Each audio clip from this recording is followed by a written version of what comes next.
Approfittavano della confusione e del viavai di mezzi che inevitabilmente c'è nei magazzini di un grande centro commerciale per sottrarre, con la complicità di due camionisti, bancali certificati in legno del valore di circa 120 euro l'uno, e così, un po' alla volta, sono riusciti a rubare dallo scorso giugno oltre 1300 pallet per un valore di oltre 12.000 euro, ma l'hanno pagata cara, visto che i due magazzinieri, impiegati al centro commerciale I Giardini del Sole di Castelfranco, oltre ad essere stati denunciati per furto aggravato in concorso, sono stati licenziati. Si tratta di un 48enne ed un 50enne, entrambi residenti nella Castellana.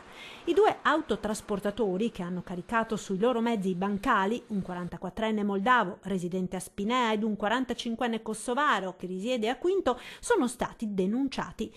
Ad accorgersi dei continui ammanchi di pallet sono stati i responsabili del movimento merci del centro commerciale, che hanno presentato denuncia ai carabinieri. L'indagine è scattata lo scorso giugno, con controlli incrociati anche sui turni di lavoro, fino ad arrivare all'individuazione dei responsabili, i quali, messi alle strette, hanno ammesso le proprie responsabilità.